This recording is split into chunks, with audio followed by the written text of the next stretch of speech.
Hello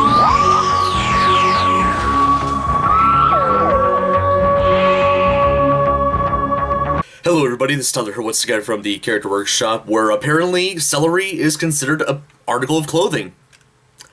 So, today I am finally back doing another episode talking about Doctor Who. This time we're going to be talking about the 5th Doctor era of the show. The 5th Doctor, of course, being played by Peter Davison. And I don't expect this one to take as long as the Tom Baker one, which ended up being 2 parts, so this one might be a little shorter, which hopefully will be okay with some of you, but without further ado, let's get started. So, the 5th Doctor era pretty much begins with the story Castrovalva, which takes place directly after the events of Logopolis, after the 4th Doctor regenerated into the 5th Doctor. So, because, the Doctor was pretty weak after regenerating, he and his companions went into the TARDIS. However, later on in the story, they found out that one of the Doctor's companions, Adric, was captured by the Master, and pretty much used Adric's mathematical abilities to create a town called Castrovalva, which was a town that had dimensions that fold on into itself. And the 5th Doctor's first 3 companions were pretty much the same companions that we saw at the very end of Logopolis. Adric, played by Matthew Waterhouse, Nyssa, played by Sarah Sutton, and Tegan, played by Jeanette Fielding.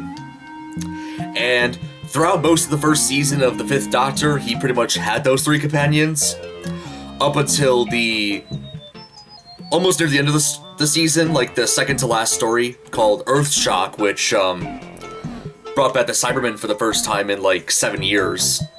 And in that story, the Cybermen had a plan to prevent the events of the 10th planet from happening, so they went back in time to, try and destroy Earth.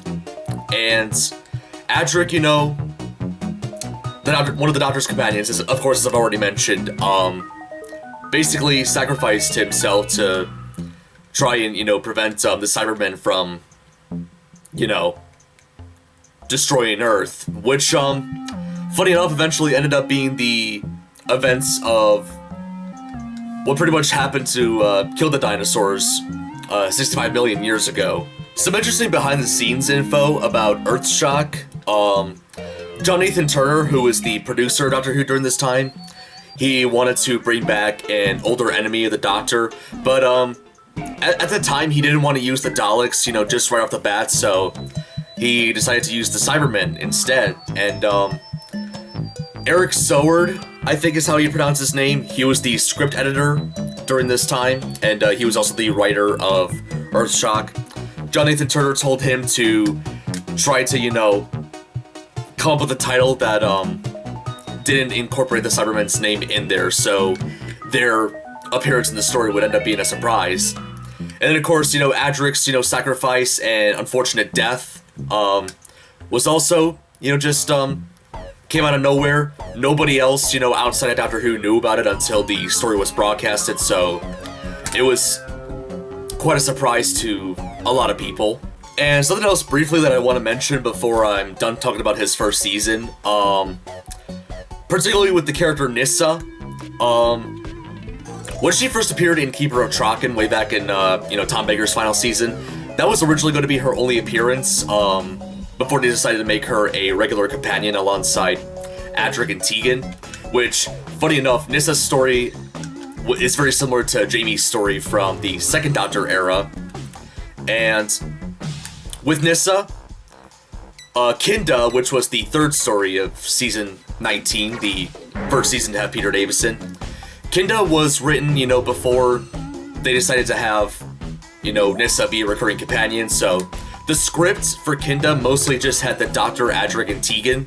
So, rather than rewriting this script in order to incorporate Nyssa, they added a plot point at the very end of the 2nd story, For the Doomsday, where Nyssa felt a little ill, so they had Nyssa stay in the TARDIS for a little bit, and Nyssa didn't appear again until the very end of Kinda's 4th episode.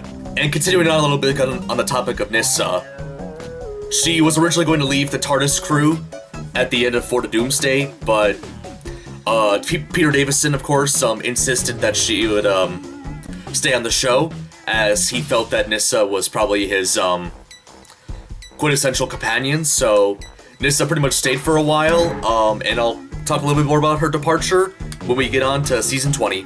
And season 20 is kind of an interesting season, as of course it came out in 1983, which was the 20th anniversary of Doctor Who, so it was very fitting.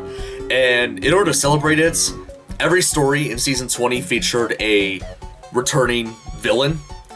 The first story, Arc of Infinity, brought back Omega, who previously appeared in The Three Doctors, which was the 10th anniversary story, so it was very fitting to bring Omega back. However, he had a slightly different appearance in Arc of Infinity compared to The Three Doctors. Personally, I prefer The Three Doctors design. And then Snake Dance, the second story, featured the return of the Mara, who previously appeared in Kinda, which I talked about earlier. And then there was the whole Black Guardian trilogy, which, it was basically 3 stories, Modern Undead, Terminus, and Enlightenment, and they all featured a villain by the name of the Black Guardian, who I never really touched on when I talked about the Tom Baker era, as I haven't seen season 16, but he was the villain during the whole Key to Time arc in season 16 from Tom Baker's era. So those 3 stories pretty much feature the Black Guardian in there. And also, speaking of the Black Guardian trilogy, a couple more things happened. The Doctor would get a new companion by the name of Turlough, played by Mark Strickson, who was... The Black Guardian told him to, try and destroy the Doctor. However, by the end of that whole trilogy, Turlough, ended up liking the Doctor and didn't want to destroy him. So he eventually, of course, became a companion of the Doctor. And then the second thing that happened during this whole trilogy, in the second story, Terminus, Nyssa leaves the TARDIS crew. So that was kind of a little unfortunate. But anyways. And then the third thing that happened, the third major thing that happened during the trilogy, this was also in the first story, Modern Undead. The Brigadier made his first return to Doctor Who in 8 years. So the Brigadier came back as a character in Modern Undead, and however, the script originally was going to bring back Ian Chesterton, who is a first Doctor companion, which of course made sense from the fact that Modern Undead took place in a school. And their second option was Harry Sullivan, played by Ian Marter, but he was unfortunately also unavailable. So their third option was the Brigadier, and I guess Nicholas Courtney was okay with coming back, so yeah. We finally got the Brigadier back in Doctor Who after 8 years, ever since Terror of the Zygons from 1975, from Tom Baker's era. Continuing back from where I was going, and the story number 6 of season 20, King's Demons, featured, of course, the return of the Master. And then what's often considered the final portion of season 20 featured not only the Master, but also featured the Cybermen once again. And the final story of season 20 was the 5 Doctors. It was another story that was made in honor of the Doctor Who's anniversary. Kind of similar to the 3 Doctors for the 10th anniversary, so they did the 5 Doctors for the 20th anniversary. And I'll be talking a little bit about the 5 Doctors for a little bit, so bear with me. So, unlike the 3 Doctors, which happen to have all 3 of the Doctors themselves, being played by their original actors, it's not necessarily the case with the 5 Doctors. First of all, the first Doctor, as you guys already know, the first Doctor was played by William Hartnell. Unfortunately, he passed away in 1975, which was 8 years before the 5 Doctors came out, so rather than just, leaving the first Doctor out, they had the first Doctor played by a different actor, played by Richard Herndon. And I've seen the episode myself, and he did a pretty decent job, impersonating the first Doctor, I would say. And then, of course, the most popular actor to play the Doctor, Tom Baker, the 4th Doctor, he didn't want to participate in it, as he felt like, it was too soon to come back to Doctor Who after he just left 2 years prior, so he didn't participate in the Five Doctors. And to make up for it, rather than just like, getting a different actor to play the Fourth Doctor, or just, leaving the Fourth Doctor completely out, they used like archival footage of the Fourth Doctor from what was at the time, an unmade story of his, Shada, which of course at the time was unfinished, so they used a couple of footage from that story to, I guess, make up for the fact that the Fourth Doctor wasn't going to appear in it. And then as for, the Second and the Third Doctor, both of those actors, Patrick Troughton and Jon Pertwee, they both came back to play their roles. The thing with Patrick Troughton, he was a little, unsure about whether he wanted to be in this or not, but he was eventually convinced to, come back to play the Second Doctor, so we have him. And of course, as I mentioned earlier, Jon Pertwee back as the Third Doctor. And funny enough, unlike the Three Doctors, which didn't have any returning companions, the Five Doctors was the other way around. So, a couple of returning companions appeared in the Five Doctors. First of all, we have Susan, played by Carol Ann Ford. This was her first time on the show since the 60s. Also, just like with Mawdryn Undead, the Brigadier once again appears. Sarah Jane Smith makes a comeback, played by Elizabeth Sladen. And also, while during some, illusion scenes, then again, I haven't really mentioned, what the plot of, the Five Doctors was about.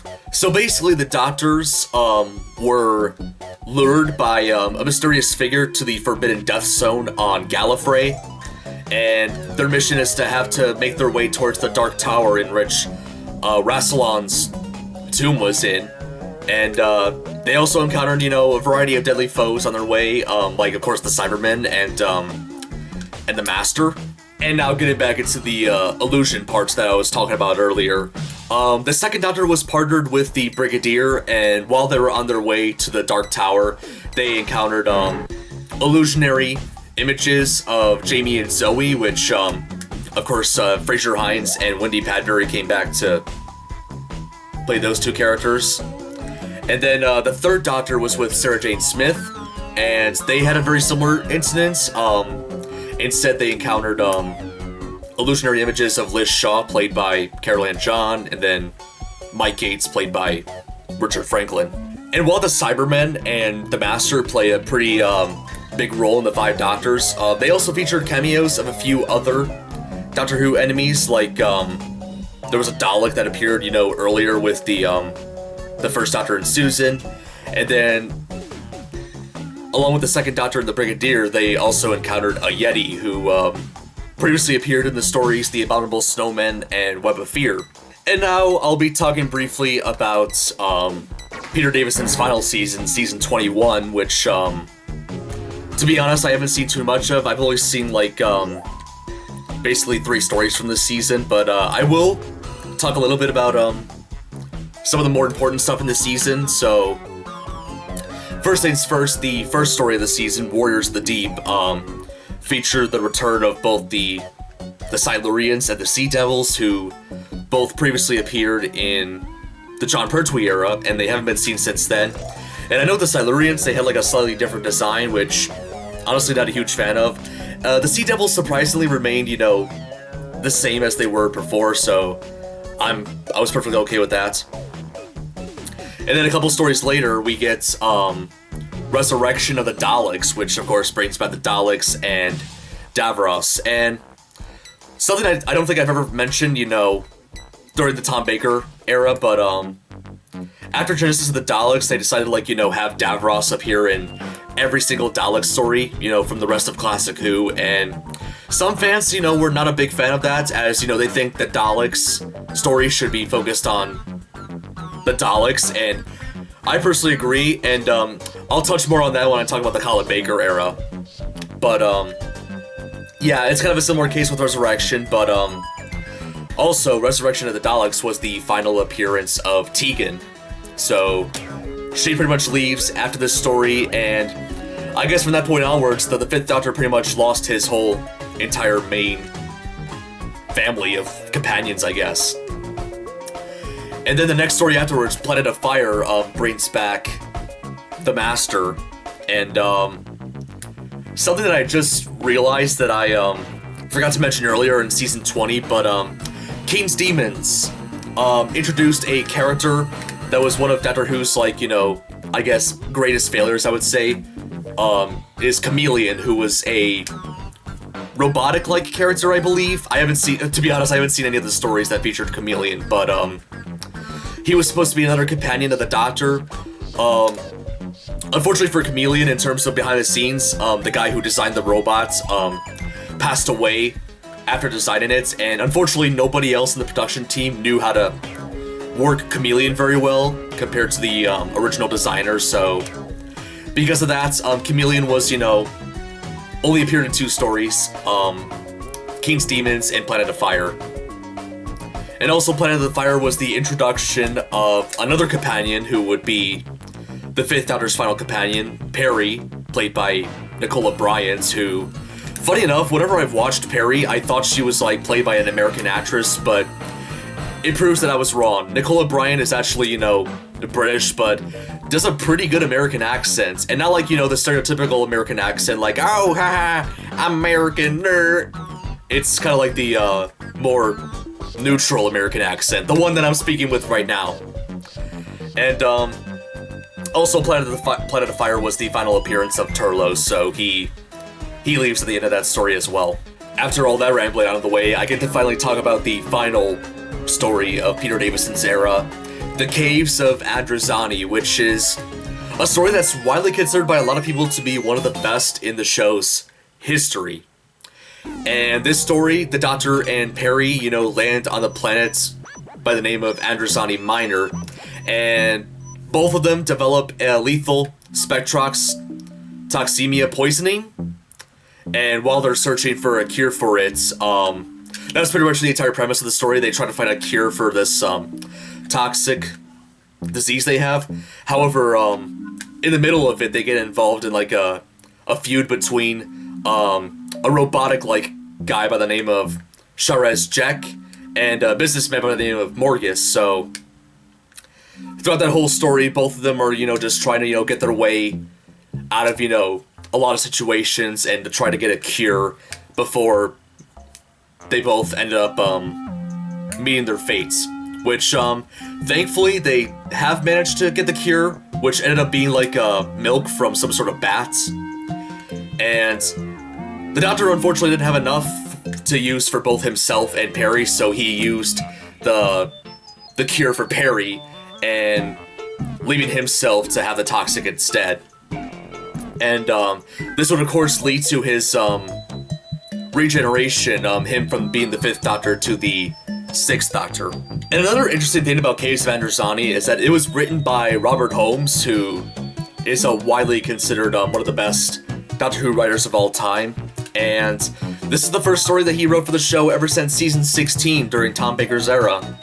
And initially Robert Holmes was, you know, asked to write for the 5 Doctors, but unfortunately that never happened. However, Eric Soward, who was the script editor, was, you know, in close contact with Robert Holmes, so he asked if Holmes can write, you know, Peter Davison's final story, as Eric felt that, you know, Robert Holmes can probably make it action-packed and really interesting, and he ended up being right. And the funny thing about Robert Holmes actually said himself that, you know, he thought, you know, a lot of Peter Davison's stories, you know, didn't really have that much, you know, danger going on. So, in Robert Holmes' words, he wants to put the Fifth Doctor through hell, which is pretty much what happened in Caves of Androzani. And on topic of the regeneration scene, something I never mentioned while I talked about the Tom Baker era was that during his regeneration scene in Logopolis, they played, you know, archived footage from like all of his previous companions, Sarah Jane, Harry, the Brigadier, Leela, K9, and Robana. And with the Fifth Doctor's regeneration, it's sort of different. They actually got like newly recorded footage for all of his previous companions prior to Caves of Androzani. So they had newly recorded footage from, like, you know, Tegan, Chameleon, Turlo, Nissa, and Adric. And then, of course, the Master makes a cameo briefly at the end of the regeneration. And yeah, with that being said, I don't think there's really much anything else to say about the Fifth Doctor era. Now, unfortunately, I haven't seen too much of the Fifth Doctor era to really, you know, talk about it in great detail. So I've only seen his entire first season, thanks to the fact that it was released on Blu-ray. And I've only seen a little bit of seasons 20 and 21, so yeah, I can't really talk too much about those seasons, but yeah, hopefully you enjoyed this episode regardless. As in my opinion about the Fifth Doctor, I kind of like him. He's no Tom Baker, but I think he's, you know, pretty decent, I would say. Good job, Peter Davison. So, anyways, that's about it for this episode of Vacate from England. Hopefully you guys enjoyed it. If you guys did, feel free to give it a like, and subscribe to the channel if you want to see more episodes of Vacate from England, or just mediocre plush content in general. Leave a comment down below letting me know what you think. That's about it. This is Tyler from The Character Workshop, signing out. Next time, we finish off Season 3 by taking a look at an old favorite with a bit of a Christmas twist.